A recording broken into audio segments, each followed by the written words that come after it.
Hello and welcome back once again to the Wrestling Rant. It is Friday night. SmackDown ended a little bit ago. I had to take care of some stuff, so I didn't get to this right after the show. But we're good to roll. Okay. Right, so SmackDown from August 16th, 2013, and they were in San Jose, California. Of course, with SummerSlam on Sunday, 2 days from now, by the way. And they're in Los Angeles for that. Of course, they're probably going to be doing the shows pretty close by. So, there you go with that. In any event, time for the show. And the show starts off with the intro video, as it usually does. Not really anything worth mentioning there. They hype up a match that we're going to have later on. The Shield, all three of them, versus The Big Show, Mark Henry, and Rob Van Dam. And they also hype up, because of what happened at the beginning of Raw on Monday, the match between Daniel Bryan and Wade Barrett, where Maddox was the referee and he quick counted. Because of that, we're having a rematch between Barrett and Bryan, and it's going to be a no disqualification match, and Maddox is not supposed to be the referee. Or at least they don't really say anything about that. But anyways, they hype up those two things, and then all of a sudden, the Wyatts come out.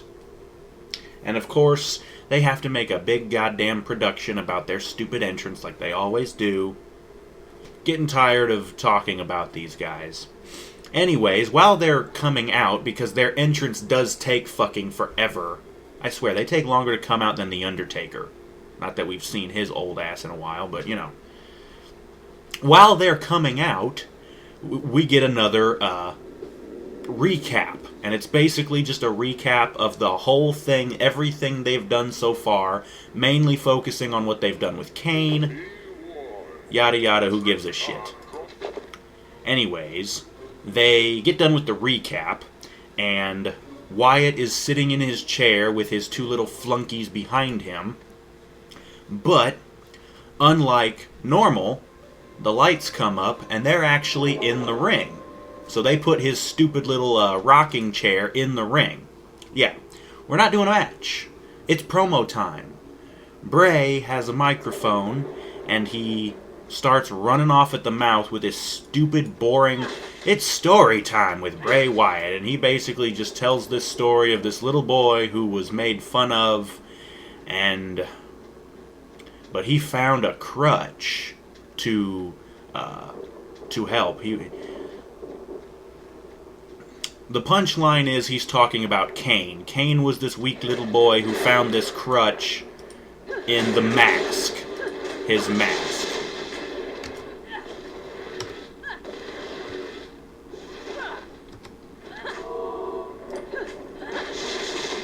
Let's see here.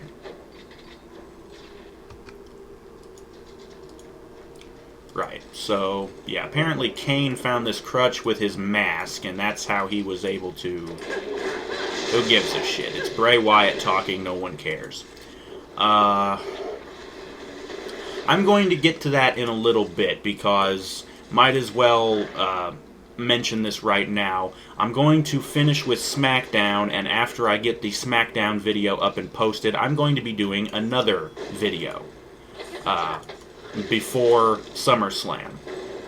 And it's basically going to be my predictions for SummerSlam, as well as a bit of talking, just kind of bringing the rant back to the Wrestling Rant. I notice I don't really rant all that much.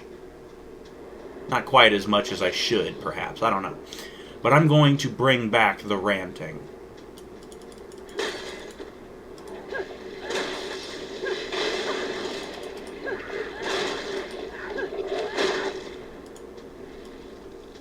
Yeah, so anyways.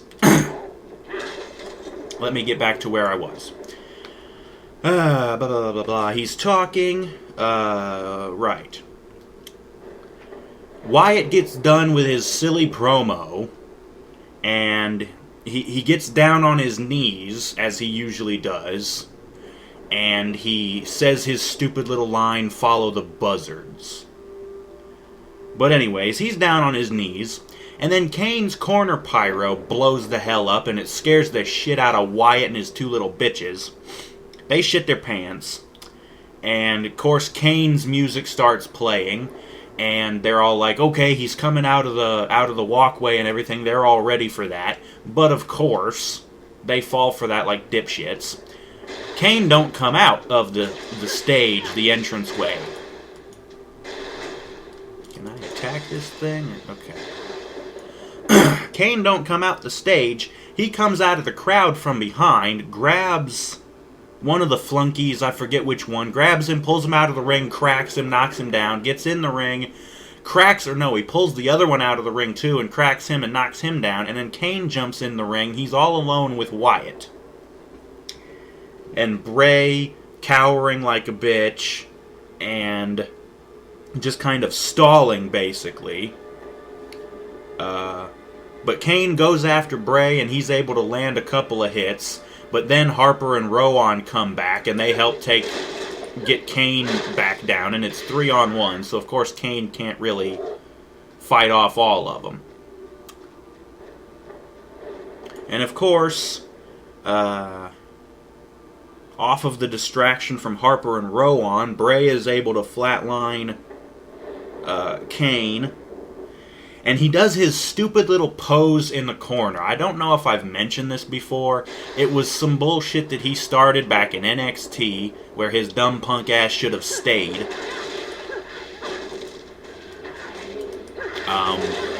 He does this stupid little pose in the corner, where he goes into the corner, and he's facing it, right? And he holds on to the ropes, and he bends backwards, so his head is upside down. This pose is stupid as hell, because, let's see, like I said, he started doing it in NXT, and he was doing it during his matches. And I'm thinking, realistically, a dude could run up and knee Wyatt in the face and probably break his damn neck during this idiotic pose. So it makes no fucking sense to even do it. But he does it because he's a retard. Whatever. Bitching aside. He does this pose, and then he grabs Kane, and he hits his finishing move. It's the spinning mic check. And by the way, let's see. Mike Knox was the first one who used this move in the WWE. And, of course, he left the company a while ago. Fandango was using it in FCW and NXT before he made his debut.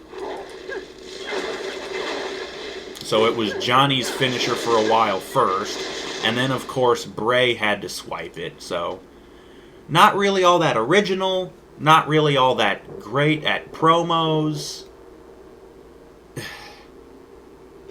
Whatever. He does his finisher, and whatever, and they do their little quick cut jump scare thingy, and they cut to commercial. When they come back from commercial, Damien Sandow is finishing his entrance pretty much, and he's over by the one ring post, the one side of the ring over by the announcers. And again, he has his briefcase, and he opens it up and pulls out the handcuffs, and he handcuffs the thing to the corner post. Cody's nowhere in sight, by the way, so this is totally pointless. So yeah, Sandow's in the ring. He's out for a match, obviously. And then out comes Christian. Christian comes out, where it's time for us to have another match between these. I don't know if it's another match between these two, or if it's just the first time, but I don't know. In any event, they start having the match, and it's actually a decent match. There's a commercial break during the match. It went for a little while.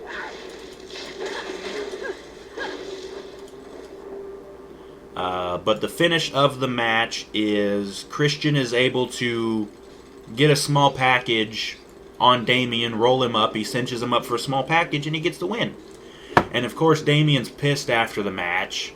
I think he went to attack Christian, but Christian reversed it and hit the spear on Sandow. Whatever. While Christian is celebrating, out of nowhere comes Del Rio, and he attacks Christian and wipes him out. and he's got a mic, and he cuts a short promo. He's saying that, you're not going to be celebrating it at the pay-per-view. I'm going to be the one celebrating, whatever the hell. After he cuts his little short promo, he cracks Christian upside the head with the mic, and then he picks him up to go for the cross-arm breaker.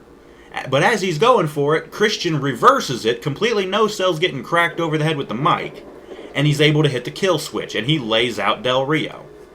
And so once again, we're left with Christian going over Del Rio. And to me, that's sort of a classic wrestling trope. Is they do this a lot of the time when they're hyping up pay-per-view matches and stuff like that.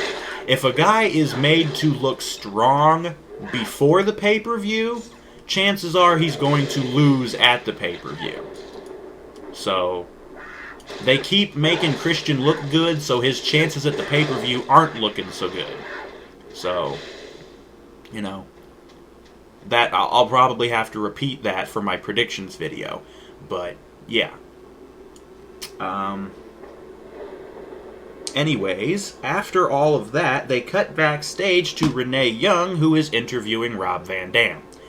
And she basically asks him, how do you feel about your U.S. title match with Ambrose in the pre-show of the pay-per-view? And whatever Rob says, I don't give a shit. And then he says, are you worried about the other two members of the Shield interfering in the match? And Rob's kind of like, he kind of looks to his left and his right, and oh look, there's the Big Show and Mark Henry. He's like, nah, I'm not worried. Of course not, you got two big lunkheads watching your back. But anyways, after that they cut to commercial. And once they get back from the commercial, Kaitlyn and Natalya are coming out. We're going to have us a Divas tag team match. So Kaitlyn and Natalya come out to get in the ring, and then AJ and Layla come out. And they get in the ring. So we have us a match. This match was not so good. The only notes I took on the match was Layla still sucks. Yeah. The girl, she looked like she was completely clueless. I don't know if it was ring rust from not being in the ring for a while. I know she had a match like on Raw or something, but she's never been all that good. And I don't think she's ever going to be that good. Her timing is off. She's blowing spots. It's like, just keep this bitch out of the ring. Just get rid of her. She's not even all that attractive. She can't cut promos for shit. Just get rid of her. It's the same sort of Eve syndrome. If you remember Eve, she wasn't really that good at promos either, and she wasn't really that good in the ring either. Just get rid of these girls who have no talent for the business. Get rid of Layla, get rid of the Funkadactyls. This Eva Marie chick that they debuted, she seems to be completely clueless. She hasn't even had a match yet, but they've had her do a couple of promos. She sounds completely monotonous and just boring and bland. The girl seems to have no charisma. Again, bitching aside. The match. Layla still sucks, and the finish of the match was AJ was in there with Natalya. Or no, it was Kaitlyn. AJ was in there with Kaitlyn. And Layla came in illegally and just basically kicked Kaitlyn in the back of the leg, and which put Kaitlyn down on her knee, which set her up perfectly. AJ comes running up, shining knee to the face, knocks Kaitlyn out. She gets the 3 count. So AJ and Layla win. The match was not so good. Like I said, Layla blew a lot of spots. She just really don't belong in the ring. Anyways, moving on.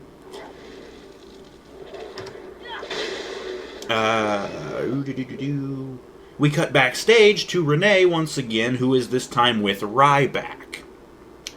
And all this amounts to is Ryback doing his bully shit again. And if you remember from a few weeks ago, Ryback put some guy through a table at the catering thing before the show at some show. Yeah, I think that same guy came back, and Ryback was slapping the guy around, and then threw him over this table. They was backstage, so it was right outside of the interview area. He slaps this dude around, and then he throws him over the table, and the dude, there's a bunch of other guys, and they're checking on him like, are you okay, are you okay? It's just really coming off as weak, really cheap. Ryback's a bully now. Whoop-de-doo. I don't know if they're trying to do a parody of the Bully Ray gimmick in TNA, or if they really just can't think of anything better for Ryback to do. I mean, he sucks. Just get rid of him. There's something you can do with him. Get rid of him. Charisma, very lacking. Ring skills, even more lacking. I cannot go in? Okay, I guess I can't go in there. Anyways. Right, so like I said, that's pretty much all that amounts to. After that, they hype up. Up next, we're going to take a look at the Punk versus Ryback. Or not Punk versus Ryback. Punk versus Brock Lesnar feud. They cut to a commercial break, and when we come back, we do just that. We take a look at the Punk versus Lesnar feud. And it pretty much goes over everything. All the little fights that they've had. All of the matches where Punk has tried to get his hands on Heyman and wound up still getting his ass kicked by Brock. And then, of course, they showed the stuff of Monday where Punk was actually able to get one over Brock and Heyman. He cracked Brock upside the head with one of the cameras. Anyways, after that, the Shield music hits, and out come the three of them. It's time for the six-man tag match. So they come out, and they cut to another damn commercial.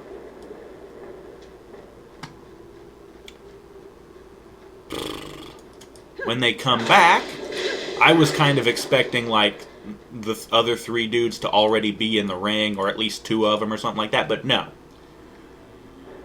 When the commercial comes back, we get another recap of what the Wyatts did earlier and them beating up Kane and everything again. They recap that. And then RVD comes out. And he comes out and he gets down the ramp and he waits. And out comes Mark Henry and he comes down the ramp to join Rob. And they wait together. And then the Big Show comes out. And finally they all get in the ring. And again we start having our match. Again, this match was decent. The ending of the match, there was some good action. Let's see. Henry got laid out by... Or no. Trying to remember exactly how this happened.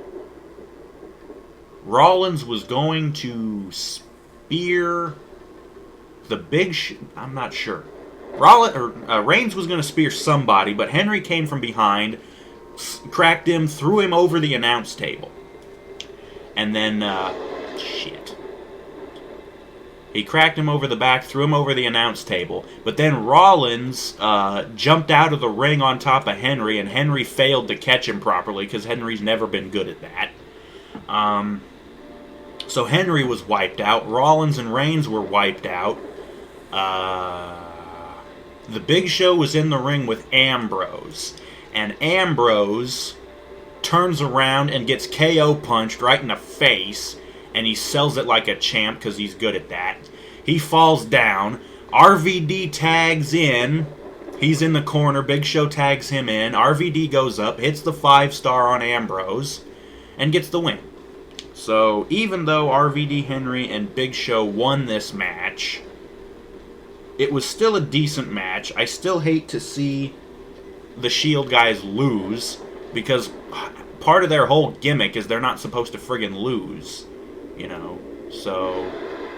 Oh boy, what is that thing?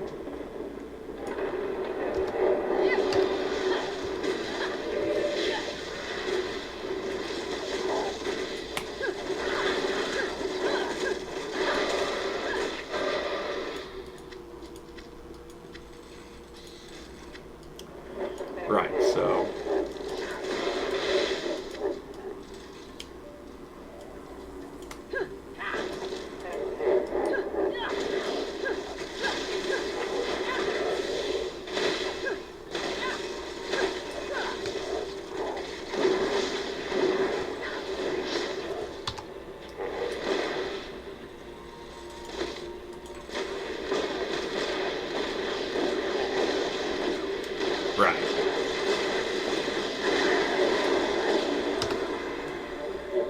Oh, you want to play some more?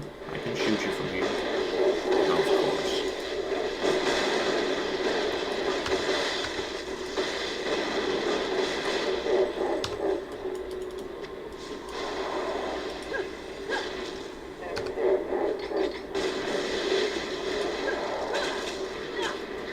Right, so whatever, right, so there's that match.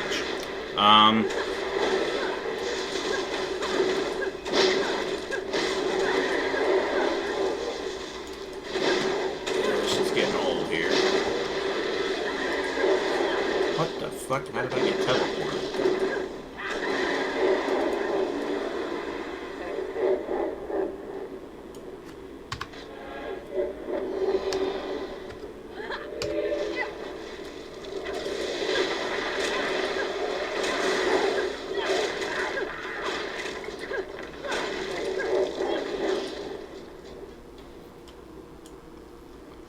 Right. So anyways, but after that match, there's more hype for the Daniel Bryan and Wade Barrett match. And they also show The Miz backstage coming out looking like it's time for him to have a match. And this is kind of interesting because we haven't seen him wrestle all that much lately because he's been too busy hosting the goddamn Miz TV thing.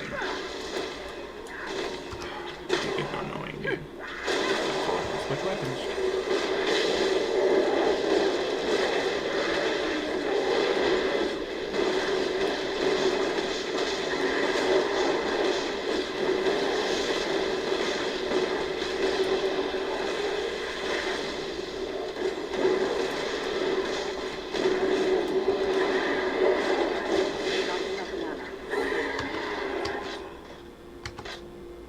Alrighty then.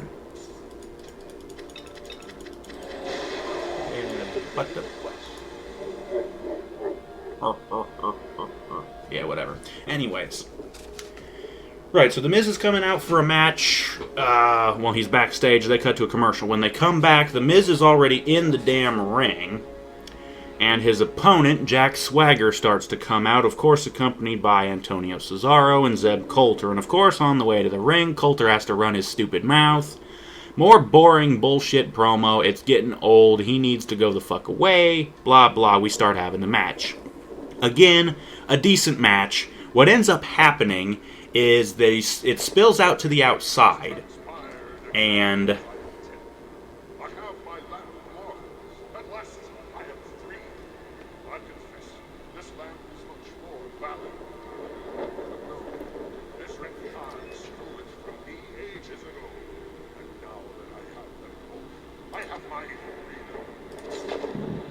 right, but anyways, what ends up happening is they end up spilling to the outside, and The Miz ends up, oh hell, I don't even remember. But what ends up happening is Cesaro is going to hit The Miz, but he sees that the referee's looking at him, so he's like, no. But he's distracting The Miz long enough for Swagger to come back from behind and clock him. The referee ends up throwing out Cesaro, or going to. He says, he does the whole thing. He says, "You're out of here." And he's freaking out over it, of course, and Coulter's pissed off. And the referee looks over Coulter, and he's like, "You know what? Fuck you. You're out of here, too." And, of course, now Coulter's all pissed off. But The Miz is recuperating this whole time. He's able to come from behind Swagger, roll him up real quick for a quick, cheap win. So Miz wins. And, of course, Swagger and Cesaro and Coulter are all pissed off about it. Whoop-de-doo. Was still a decent match. But anyways, after that, they hype up the Daniel Bryan Barrett match again, and they show Curtis Axel and Heyman backstage. They're coming out for a match. Another commercial break. We come back, and Zack Ryder is already in the ring, like the jobber bitch that he is. They hit Axel's music, and he comes out with Heyman. They start the match. This match was not so good. Of course, you got two pieces of crap in the match. Of course, it's not going to be very good. I seriously hate the both of these guys. I really do.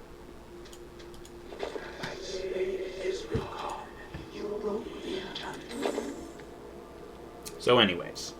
You have a new quest. Blah, blah, blah, blah, blah.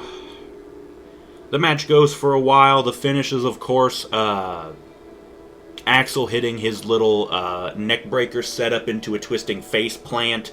I don't know what the hell he calls it, so I can't tell you.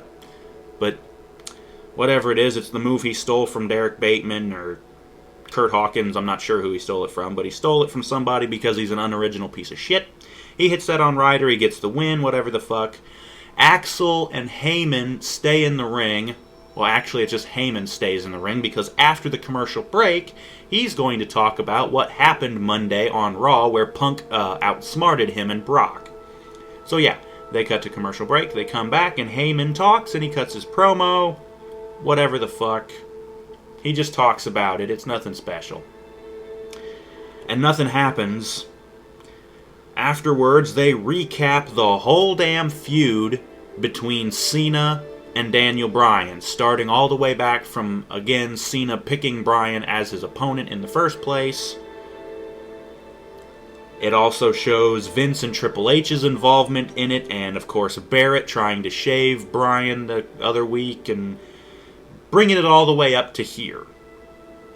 Bryan comes out for the match. They cut to commercial break. When they come back, Barrett comes out. And once again, they recap Bryan and Barrett from Raw, the little match with the quick count with Maddox and everything, whatever the fuck. They start having the match finally, and it's a no disqualification match, so weapons do end up coming into play. This match was actually good, despite the fact that it was overbooked beyond all hell, and I'll tell you what I mean by that. Let's see. Early on in the match, Bryan grabs a table, slides it into the ring. It gets set up later on. We'll get to that. Somebody grabs a kendo stick. I'm not sure who. During the match, Vince fucking comes out. And he's distracting Bryan, whatever the hell. There's a commercial break. They come back. Bryan is able to lock in the yes lock on Barrett. But as the ref goes down to ask Barrett if he wants to tap, Vince goes over, grabs the referee, pulls him out of the fucking ring, and of course, face planting on the mat or whatever, just knocks the referees out, because apparently the referees are made out of frickin' wafers. Frail guys, apparently, But whatever. And of course, right after the referee takes his bump, Barrett taps out, so there's no ref to call it. The match continues. And of course, Bryan's pissed at Vince for pulling the referee out. He's like, no, and he's, wasting time, letting Barrett recuperate, and of course, what do you think happens? Bryan turns around, and Barrett clobbers him with his bullhammer, I stole this move from Cassius Ohno elbow. And he goes for the cover, but since there's still no referee, Vince is all like, well, shit. Here comes Brad Maddox running down the fucking ramp with a referee shirt on. He slides into the ring to make the count. And this time, actually, we get a fair count. He goes 1, 2, and Bryan kicks out. And Maddox he's stunned. Barrett's pissed that somebody actually kicked out. And apparently this was the first time that anybody had kicked out of the bullhammer elbow. What happens? Barrett gets laid out at some point during the match. Bryan is arguing with Maddox in the corner. And, oh yeah, the table had already been set up. It was propped up against one of the corners. Bryan and Maddox are in the opposite corner. And, let's see. Barrett's down on the mat over by the table. And Vince goes around. He's got the kendo stick. He slides it into the ring and basically hands it to Barrett. And so Barrett gets up. He's going to run over and hit Bryan, but Bryan gets out of the way, and Barrett ends up clobbering Maddox and laying him the fuck out.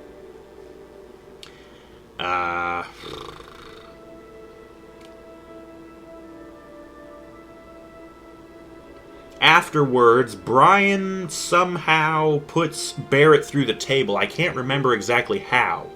I think all he did was just kind of Irish whip him and just kind of throw him into the table. That was it. But anyways, Barrett goes through the table, and at this point, Vince, I guess he's had enough of the referees getting taken out. He grabs the first referee, pulls his freaking referee shirt off of him, and he's going like he's going to put on the damn referee shirt. He takes his own jacket off. He's wearing this really ugly jacket. He takes the jacket off. He's going to put the shirt on, the referee shirt, and then all of a sudden Triple H's music hits. They just have to keep interjecting themselves in this feud. And like I said, this is how overbooked this is. Triple H comes running down. He's already got a referee shirt on. He slides into the ring.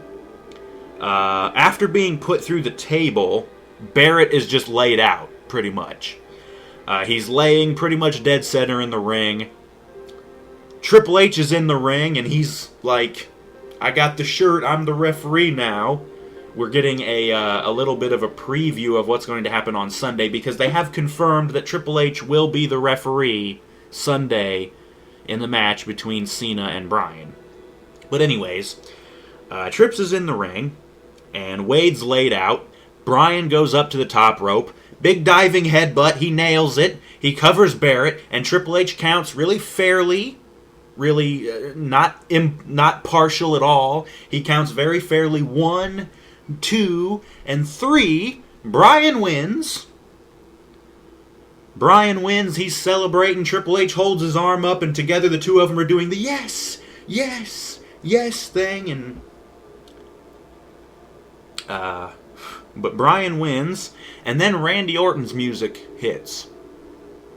And just like on Monday, just like they've been teasing the last couple of weeks, Randy just comes out on the stage, holds up his Money in the Bank briefcase, and that's pretty much it.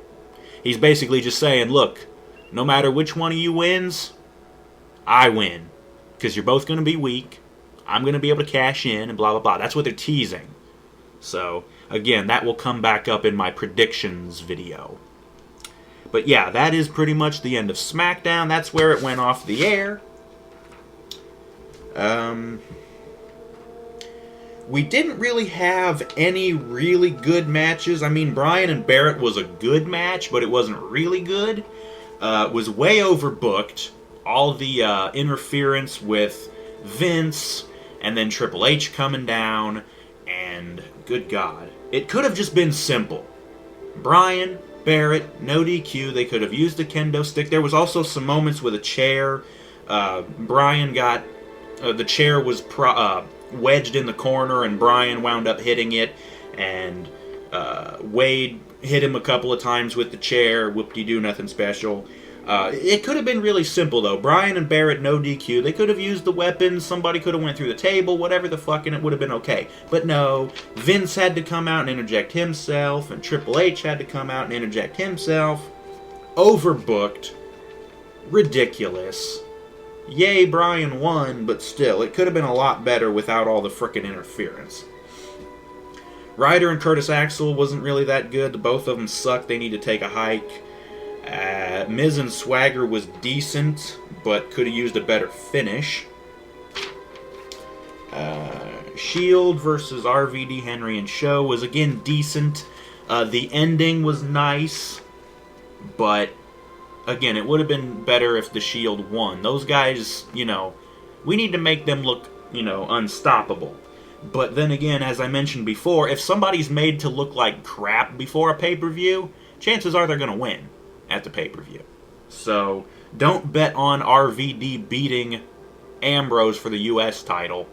And I've also heard a rumor that something may end up happening in that match. The Shield guys interfering, and then Henry and Show coming in for the save. And then we end up with another six-man match on the pay-per-view, though. But it'll still be the same thing. Shield versus RVD, Henry, and Show. But anyways, that match was decent. Caitlyn and Natalya versus AJ and Layla. Once again, not so good.